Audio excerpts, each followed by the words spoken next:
정원 가꾸기와 텃밭을 사랑하시는 모든 분들께 인사드립니다. 매 시즌이 시작될 때마다 농부들을 두 의견으로 갈라놓는 질문이 있죠. 바로 오이 씨앗을 파종 전에 미리 뜨겁게 데워야 하는가입니다.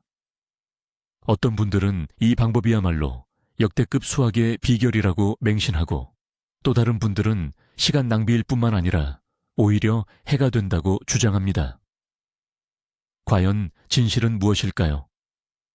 씨앗을 드지 않으면 암꽃이 피지 않고 모종이 약해지거나 병이 든다는 이야기를 분명 들어보셨을 겁니다. 자, 이제 깜짝 놀랄 준비를 하십시오. 이번 영상에서는 이 오래된 할아버지들의 방식을 미세하게 분석해 보겠습니다. 제가 약속드리건대 영상이 끝날 무렵에는 씨앗뜨기에 대한 모든 진실을 알게 될 뿐만 아니라 왜 현대적인 씨앗 봉투에 손을 대는 순간 90%의 경우 모든 것을 망칠 위험이 있는지, 그 이유까지 완벽하게 이해하게 되실 겁니다. 여러분은 오이 씨앗을 드시나요? 지금 바로 댓글에 예 또는 아니오라고 남겨주세요. 영상 마지막에 여러분의 의견이 바뀌었는지 한번 비교해 보도록 하겠습니다. 먼저 이 씨앗을 드는 전통이 대체 어디서 시작되었는지 그 유래부터 짚어보겠습니다. 이 방식은 우리 할머니, 할아버지 세대가 알록달록한 포장지의 종묘상에 쉽게 접근할 수 없었던 아주 오래전부터 내려온 것입니다. 그들은 매년 자신들이 키운 토종 오이 품종에서 직접 씨앗을 채종했습니다. 갓 열매에서 꺼낸 씨앗은 어떤 상태일까요? 씨앗은 휴면 상태에 있으며 무엇보다도 오이 열매 속의 습한 환경에 대한 기억을 간직하고 있습니다. 장기간 건조하게 드는 과정, 예를 들어 겨울 내내 아궁이 위에서 씨앗을 두는 것은 여러 목적에 부합했습니다. 첫째, 오랜 가뭄 기간을 모방하여 씨앗에게 이제 곧 따뜻함과 수분이 올 테니 깨어날 시간이다 라는 신호를 주었습니다. 둘째, 저장성을 높이기 위해 씨앗의 수분을 제거하는 방법이었습니다. 셋째, 열이 우리가 열매를 맺게 하는 암꽃의 형성을 자극한다고 믿었습니다. 그 시절에는 이는 정당하고 합리적인 농업기술의 한 과정이었습니다. 하지만 세상이 변했고 씨앗도 함께 변했습니다. 옛 토종 품종에게 만병통치약이었던 방식이 현대에 개량된 하이브리드 씨앗에게는 오히려 치명적일 수 있습니다. 자, 그렇다면 우리가 흔히 말하는 종자 건열 처리, 씨앗 찜질란, 정확히 무엇일까요? 이는 단순히 씨앗 봉투를 손에 쥐고 있는 정도가 아닙니다. 오랜 시간 동안 건조한 열을 이용해 씨앗에 의도적으로 영향을 주는 행위입니다. 온도는 다양하지만 보통 섭씨 40도에서 60도 사이를 이야기합니다. 지속시간 역시 몇 시간에서 길게는 몇 달까지 매우 폭넓습니다. 가장 잘 알려진 옛날 방식은 씨앗 주머니를 난로 옆이나 난방기 근처에 걸어두고 겨울 내내 그대로 두는 것입니다. 요즘 텃밭을 가꾸는 분들은 이를 위해 채소 건조기, 저온 유지 기능이 있는 오븐, 심지어는 공유기 라우터, 나 컴퓨터 본체 위에 씨앗을 올려두기도 합니다. 우리가 지금 이야기하는 건열 처리와 뜨거운 물에 담그는 방식 사이의 차이점을 이해하는 것이 중요합니다. 뜨거운 물에 담그기는 단기적인 열 충격으로 주된 목적이 씨앗 표면의 살균, 즉 소독에 있기 때문에 목표가 완전히 다릅니다. 반면에 장기간의 건열 처리는 씨앗 내부의 생화학적 과정을 변화시키는 데 중점을 둡니다. 그리고 바로 이 과정들에 실제로 현대 농업 환경에서 실질적인 이점이 있는지 오늘 함께 분석해 볼 것입니다. 씨앗 내부를 들여다봅시다. 씨앗에 열을 가하면 안에서는 어떤 일들이 일어날까요? 씨앗을 마치 식물의 배아와 영양분이 가득 찬 아주 작은 통조림 캔이라고 상상해 보세요. 휴면 상태일 때는 내부의 모든 활동이 최소한으로 느려져 있습니다. 여기에 열이 가해지기 시작하면 우리는 근본적으로 효소의 작동을 촉발시키는 셈입니다. 이 효소들은 전분이나 단백질 같은 복합 영양소를 단순당과 아미노산 같은 더 쉬운 형태로 분해하기 시작합니다. 이는 마치 배아가 발아하는 순간 더 쉽게 식사를 할 수 있도록 미리 준비된 식사를 데워주는 것과 같습니다. 높아진 온도는 이러한 대사 과정을 가속화시킵니다. 이론적으로는 씨앗이 빠르게 좋은 스타트를 끊고 발아가 더 빠르고 균일하게 이루어지도록 돕는 것이죠.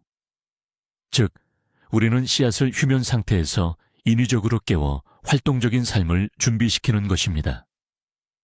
이는 매우 논리적이고 타당하게 들립니다. 하지만 늘 그렇듯이 여기에는 커다란 단 하나의 변수가 있습니다. 이 메커니즘은 실제로 이러한 각성이 필요한 씨앗, 예를 들어 오래 보관되어 있던 묵은 씨앗이나 지난 시즌 직접 채취한 씨앗에 대해서는 완벽하게 작동합니다. 그렇다면 나머지 씨앗들은 어떨까요? 자, 이제 첫 번째이자 가장 중요한 오해에 대해 이야기해 봅시다. 바로 씨앗을 두면 발화율이 크게 높아진다는 속설입니다. 이 과정을 거치면 약한 씨앗까지 포함해서 거의 모든 씨앗이 싹을 틔울 거라고들 하죠. 하지만 과연 사실일까요? 논리적으로 한번 따져보죠. 씨앗의 발화율은 세 가지 주요 요인에 달려 있습니다. 첫째, 배아의 생존력. 둘째, 충분한 영양분. 셋째, 병원균의 부재입니다. 만약 씨앗 안에 있는 배아가 이미 죽었다면 아무리 열을 가해도 그 씨앗을 되살릴 수는 없습니다. 온도를 높이고 온갖 방법을 동원해도 기적은 일어나지 않죠. 또한 잘못된 수분으로 인해 씨앗이 쭉정이로 생겨났다면 애초에 들 것도 없습니다. 가온 처리는 생명을 만들어내는 것이 아니라 이미 존재하는 생명을 자극할 뿐입니다. 따라서 믿을 수 있는 곳에서 구입한 신선하고 품질 좋은 씨앗이라면 원래 발화율 자체가 95%에서 98% 사이로 매우 높습니다. 이 정도의 수치를 가온 처리로 더 높이는 것은 현실적으로 불가능합니다. 오히려 생명력이 없는 씨앗을 억지로 발화시키려다가 건강한 씨앗마저 과열로 인해 망가뜨릴 위험만 커집니다.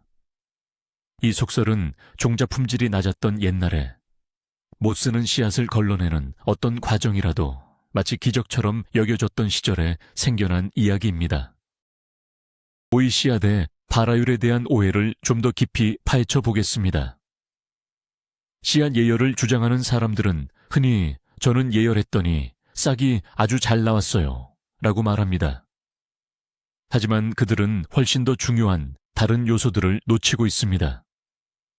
오이 씨앗이 발화하기 위해서는 세 가지, 바로 수분, 산소, 그리고 열이 필요합니다. 그런데 이 열은 파종 한 달 전 난방기 위가 아니라 정확히 흙 속에서 필요합니다. 완벽하게 예열을 마쳤더라도 씨앗을 차가운 땅에 심으면 어떻게 될까요? 적절한 조건이 갖춰지길 기다리다 씨앗은 결국 썩어버립니다.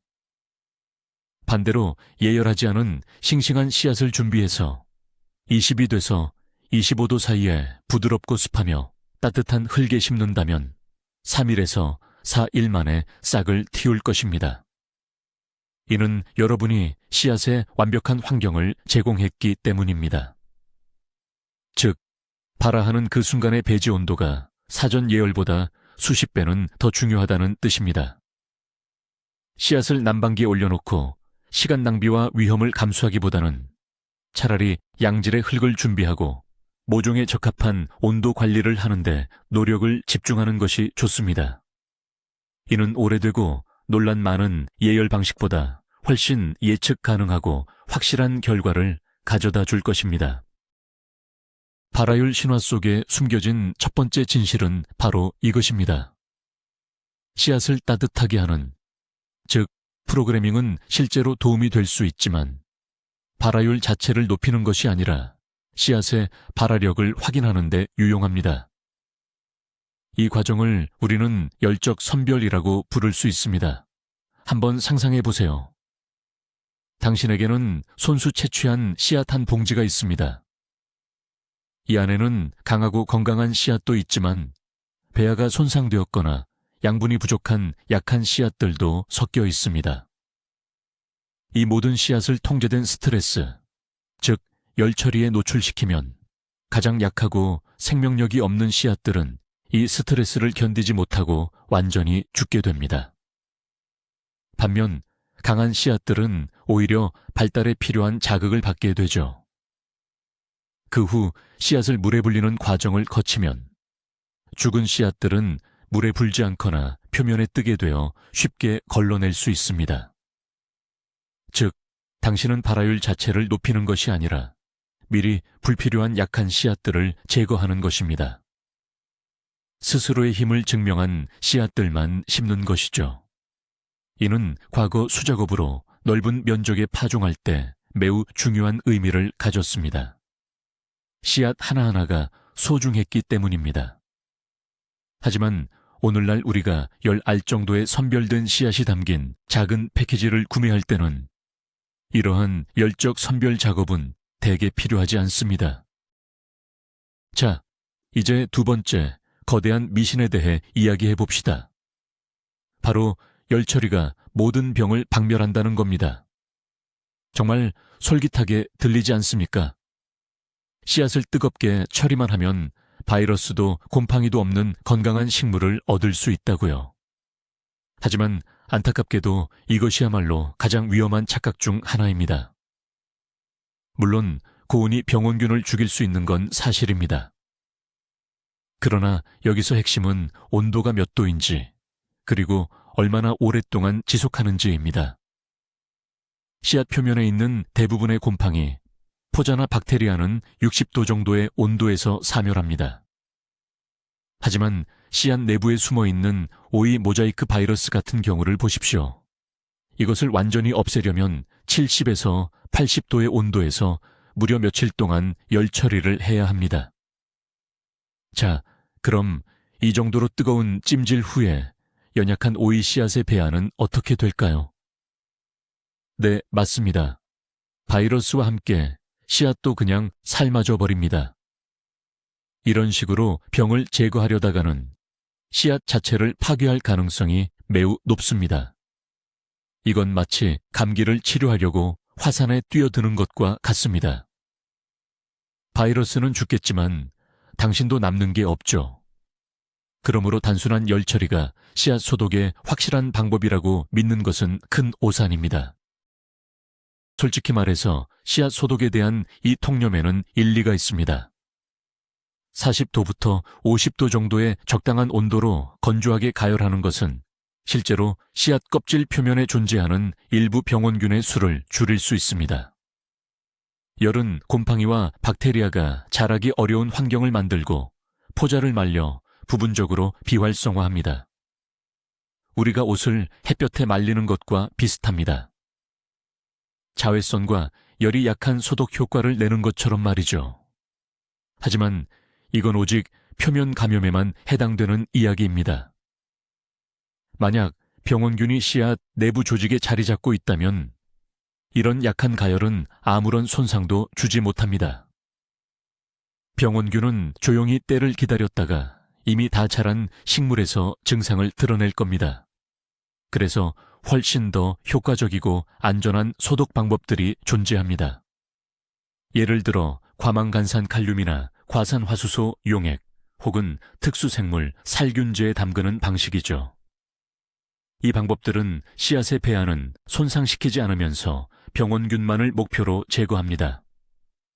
그러니 건강한 모종을 얻는 것이 주된 목표라면 가열 소독을 만병통치약처럼 여기지 마시고 현대적이고 검증된 소독 수단을 사용하세요. 자, 이제 이 영상에서 현대도시 농부라면 누구나 꼭 기억해야 할 가장 중요한 내용을 알려드리겠습니다.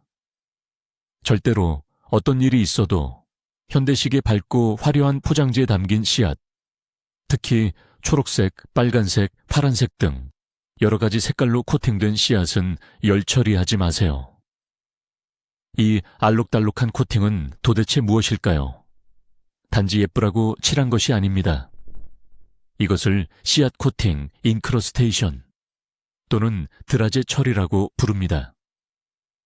종자회사에서 이미 씨앗 파종을 위한 모든 준비 작업을 대신 해준 것입니다.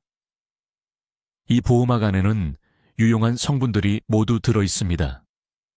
즉, 곰팡이병을 막아주는 살균제, 초기 해충 피해를 막아주는 살충제, 그리고 좋은 발화와 성장을 위한 생장 촉진제와 밀양 요소가 포함되어 있습니다.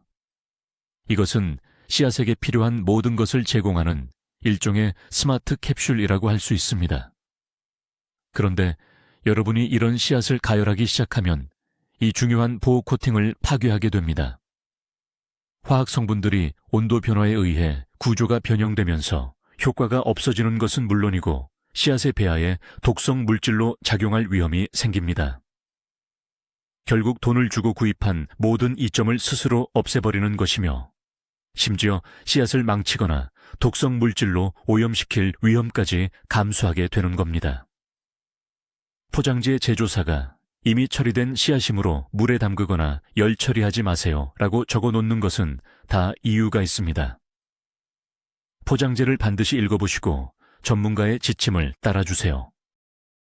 F1이라고 표기된 종자, 즉 1세대 교배종 하이브리드에 대해서는 특별히 짚고 넘어갈 부분이 있습니다.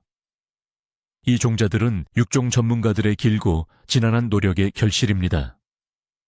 특정 환경에서 최고의 수확량을 내도록 설계되었죠. 이들의 유전적 잠재력은 엄청나지만 마치 잘 길들여진 경주마처럼 섬세한 관리가 필요하며 임의대로 다루는 것을 용납하지 않습니다. 제조사들은 이 종자들을 정밀하게 선별하고 발화율과 순도를 확인하며 병충해 방지를 위해 소독하는 데 막대한 비용을 투자합니다. 이들은 이미 파종할 준비가 100% 완료된 상태입니다. 어떠한 개입도, 예를 들어 온탕 처리, 발화 촉진제에 담그거나 종자 끝부분을 자르는 행위 등은 종자 내에 이미 설정된 프로그램에 혼란을 줄 수 있습니다. 자칫하면 종자를 혼란스럽게 만들어 강력한 초기 성장을 기대하는 대신 약하고 부실한 작물을 얻거나 아예 발화를 못 시킬 수도 있습니다. 교배종은 복잡하고 정교하게 조율된 장치입니다. 우리가 해야 할 일은 그저 토양에 적합한 환경을 조성해 주는 것뿐입니다. 황금률을 기억하십시오. 비싼 가격을 주고 품질 좋은 F1 교배종 종자를 구입했다면 파종 순간까지 여러분이 할 수 있는 최선은 아무것도 하지 않는 것입니다. 그저 기술력을 믿고 맡기세요. 그렇다면 씨앗을 드는 과정 혹은 온탕 처리가 무조건 해롭고 이제는 버려야 할 구시대의 방법일까요? 사실 꼭 그렇지만은 않습니다. 이 방법이 정말 비장의 무기가 될 수 있는 단 하나의 상황이 있습니다. 바로 묵은 씨앗입니다. 한번 상상해 보세요.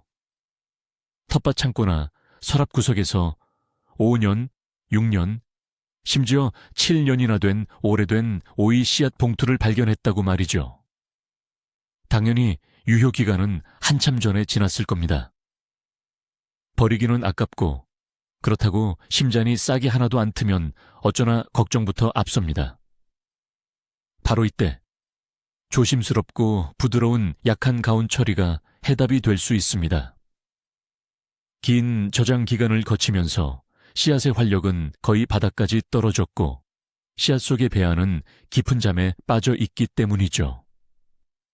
섭씨 40도에서 50도 정도의 미지근한 열을 몇 시간 동안 가해주는 것은 이 배아에게 강력한 모닝콜이 되어줍니다. 이 열이 남아있는 효소를 활성화시키고 느려졌던 신진대사를 다시 가동시켜서 씨앗 속의 어린 배아가 드디어 잠에서 깨어나도록 유도하는 것입니다. 이는 묵은 씨앗이 기적처럼 발화할 수 있는 가능성을 확실히 높여줍니다. 물론 100% 완벽한 발화율을 기대할 수는 없습니다. 하지만 0%에서 멈출 뻔했던 씨앗이 20%에서 30%까지 싹을 틔운다면 이 정도는 대단한 성공이죠. 묵은 씨앗에게는 이 정도의 발화율도 이미 승리나 다름없습니다. 그러니 창고의 유통기한이 한참 지난 숨겨진 씨앗 재고가 있다면 짧고 부드러운 가온을 통해 마지막 기회를 한번 줘보시는 건 어떨까요? 오이 종자 소독, 온탕 처리와 관련하여 아주 유명한 또 다른 속설을 살펴보겠습니다. 오이 씨앗을 뜨거운 물에 담가 소독하면 암꽃의 수가 늘어나 소위 헛꽃이라 불리는 숫꽃은 줄고 그만큼 열매가 더 많이 열린다는 것입니다. 이 속설의 논리는 이렇습니다. 특히 작년에 수확한 신선한 씨앗은 활발한 번식에 유전적으로 프로그램되어 있기 때문에 꽃가루를 생산하는 숫꽃을 많이 피운다는 거죠. 하지만 씨앗을 뜨거운 물에 담가 인위적으로 노화시킨 경우를 포함해 묵은 씨앗은 종족 생존 프로그램으로 전환되어 후대를 생산하기 위한 암꽃을 더 많이 피우게 된다는 것입니다. 꽤 그럴듯하게 들리지 않나요? 수십 년 동안 이 가설은 사람들의 입에서 입으로 전해져 왔습니다. 텃밭을 가꾸는 사람들은 오이를 더 많이 수확하기 위해 일부러 씨앗을 파종 전에 2년에서 3년 동안 묵히거나 뜨겁게 처리하기도 했죠. 그렇다면 현대 농학은 이에 대해 뭐라고 할까요? 안타깝게도 농학은 이 이론을 직접적으로 뒷받침하는 증거를 찾지 못하고 있습니다. 암꽃과 숫꽃의 비율은 무엇보다도 특정 품종이나 교배종이 가진 유전적 특성이기 때문입니다. 오이 암꽃에 대한 흔한 오해를 풀어보겠습니다. 요즘 나오는 오이 품종들, 특히 꽃가루바디가 아예 필요 없는 자가 수정 품종들은 애초부터 암꽃이 주로 피도록 유전적으로 설계되어 있습니다. 이 품종들은 많은 열매를 맺기 위해 여러분이 따로 개입하거나 애쓰실 필요가 전혀 없습니다. 물론 벌에 도움이 필요한 일반적인 품종의 경우 암수꽃 비율이 바뀔 수 있습니다. 하지만 이는 씨앗을 미리 드는 것 때문이 아니라 오이가 처한 환경 조건에 의해 결정됩니다. 예를 들어 해가 짧은 시기, 적당한 온도, 그리고 충분한 습도는 암꽃이 더 많이 피어나도록 돕습니다. 반대로 높은 온도, 건조한 환경, 그리고 질소 비료를 과도하게 사용하면 숫꽃, 즉 헛꽃이 자꾸 피어나게 만듭니다. 결국 아무리 씨앗을 열심히 데워도 나중에 모종이 뜨거운 온도와 가뭄에 시달린다면 열매는 맺지 못하고 헛꽃만 잔뜩 보게 될 것입니다.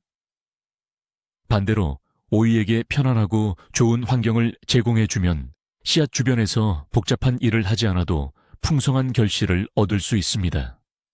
그러니 씨앗을 드는 일에 신경 쓸 시간에 오히려 밭이나 비닐하우스에 적절한 물 주기, 영양 관리, 그리고 온도 유지에 더 신경을 써주세요. 그 효과가 훨씬 더 확실할 것입니다.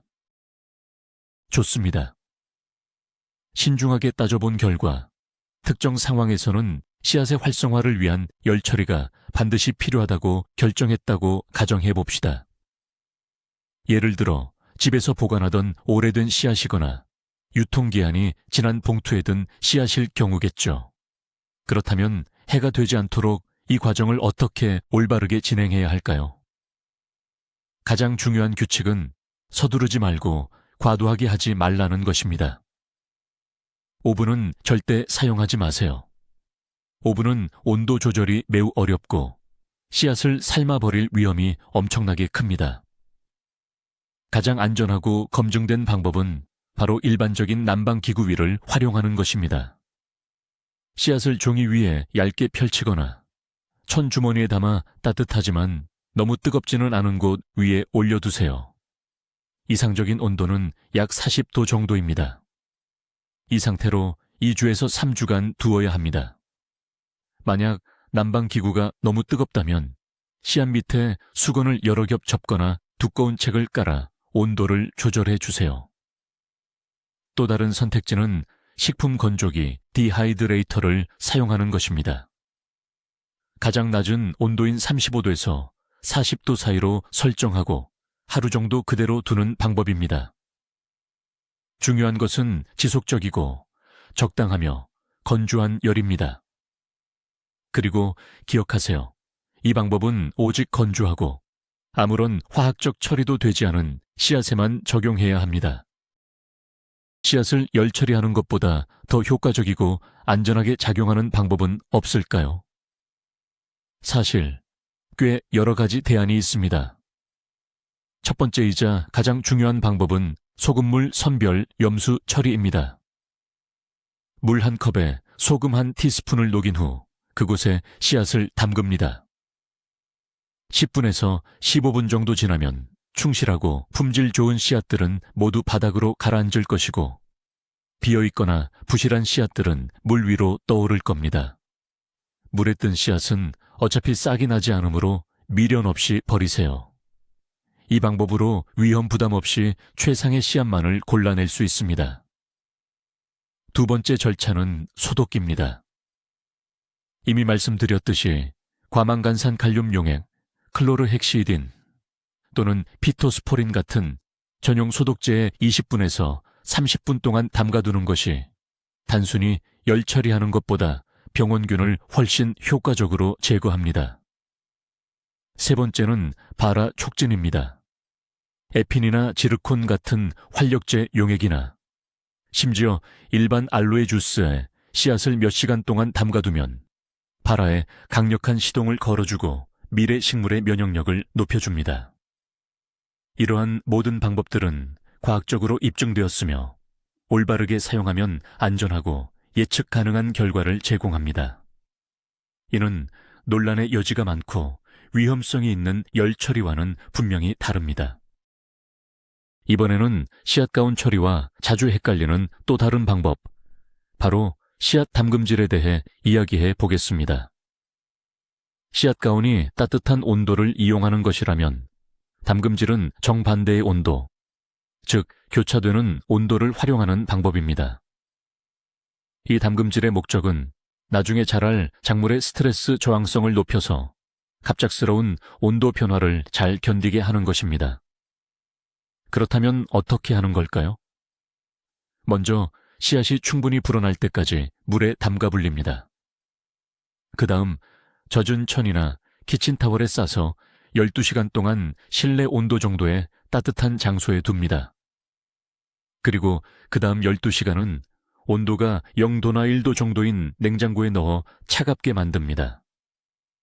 이 과정을 5일에서 7일 동안 여러 번 반복하는 겁니다. 이러한 쇼크 요법은 실제로 식물을 훨씬 더 강하고 튼튼하게 만듭니다. 이 씨앗들은 봄철에 갑자기 찾아오는 추위를 쉽게 견디며 노지에 심을 때도 스트레스를 덜 받습니다. 이 방법은 과학적인 근거를 바탕으로 하며 실제로 효과가 있습니다. 하지만 중요한 것은 이것이 단순한 가온 처리가 아니라는 점입니다. 목적과 방식이 완전히 다른 별개의 과정입니다. 그리고 참고로 이 담금질이 단순하게 씨앗을 따뜻하게 유지하는 것보다 오이의 생명력을 높이는 데 훨씬 더 도움이 됩니다. 현대 종자가 고온에 취약하다는 이야기를 듣고 많은 텃밭 가꾸는 분들이 정반대의 극단적인 행동을 하는 경우가 있습니다. 이분들은 아예 열 자체를 두려워해서 보관이 잘 될 거라고 생각하고 씨앗을 냉장고에 넣어두기도 합니다. 하지만 이것 역시 잘못된 방법입니다. 오이를 포함한 대부분의 종자를 보관하기 위한 최적의 조건은 건조하고 어두우며 15도에서 18도 정도의 시원한 곳입니다. 냉장고는 습도가 너무 높아서 씨앗이 일찍 싹을 틔우거나 곰팡이가 생기도록 유발할 수 있습니다.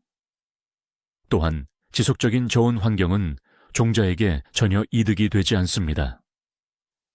게다가 씨앗 봉투가 따뜻한 방에 잠시 놓여 있다고 해서 종자가 과열될까봐 두려워할 필요는 전혀 없습니다. 실온에 짧게 두는 것은 종자에게 전혀 해를 끼치지 않습니다. 종자에게 해가 되는 경우는 우리가 35도에서 40도 이상의 고온을 의도적으로 그리고 장기간 노출시킬 때뿐입니다. 그러니 스스로 불필요한 걱정을 만들 필요는 없습니다. 그저 건조한 방의 책상, 서랍 같은 곳에 보관해 두시면 파종 시점까지 아무 문제 없을 겁니다. 또 하나 언급할 만한 위험한 습관이 바로 소위 난방기위 발화입니다. 일부 텃밭 가꾸는 분들은 싹을 빨리 트이우려고 씨앗을 심은 용기를 난방기 위에 바로 올려두곤 합니다. 이건 정말로 피해야 할 위험한 행동입니다. 오이가 발화하는데 따뜻한 온도를 좋아하는 건 맞지만 그 온도는 적당하고 고르게 유지되어야 합니다. 난방기 표면 온도는 60도에서 70도까지 쉽게 올라갈 수 있습니다. 용기 속 흙은 순식간에 말라버리고 겨우 싹을 틔우려던 연약한 뿌리는 문자 그대로 익어버리게 됩니다. 여러분은 싹이 망가진 것을 알아채지 못할 수도 있습니다. 발에 필요한 열을 제공하는 올바른 방법은 용기를 주방처럼 따뜻하고 높은 곳에 두거나 전용 육묘 매트, 히팅 매트를 사용하는 것입니다. 이 매트는 토양 온도를 25도 정도로 안정적이고 최적화된 상태로 유지해줍니다. 이는 오이들이 빠르고 건강하게 일제히 출발할 수 있는 완벽한 환경입니다. 난방기는 너무 예측 불가능하고 공격적인 여론입니다.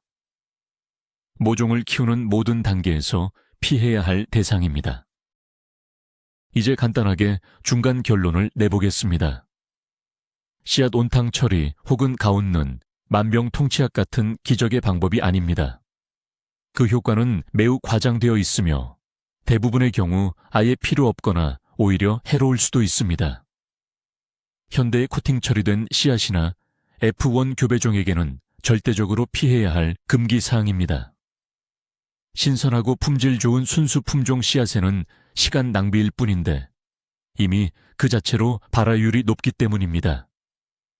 씨앗 가온은 병충해를 막는 확실한 방법이 아니며 암꽃의 수에 영향을 미친다는 증명된 효과도 없습니다. 유일하게 합리적인 사용처는 아주 오래되거나 유통기한이 지난 씨앗을 살려보려는 시도일 뿐이며 그것도 아무런 보장이 없습니다. 이처럼 복잡하고 위험 부담이 있는 과정 대신 검증되고 안전한 방법에 시간과 노력을 투자하는 것이 훨씬 더 현명합니다. 바로 소금물로 씨앗을 선별하는 염수선별, 전용 약재를 이용한 소독, 그리고 생장 촉진 처리입니다. 이러한 접근 방식이 튼튼한 모종을 얻고 결과적으로 풍성한 수확을 거둘 훨씬 더 높은 확률을 제공할 것입니다. 현대 농사에서 그 본질과 유효성을 제대로 파악하지 못한 채 무조건적으로 오래된 조언을 맹목적으로 따르지 마시기 바랍니다. 이제 본론을 마무리하며 이 문제의 심리적인 측면을 한번 살펴보겠습니다. 씨앗 예열에 관한 오해가 왜 이렇게 쉽게 사라지지 않을까요?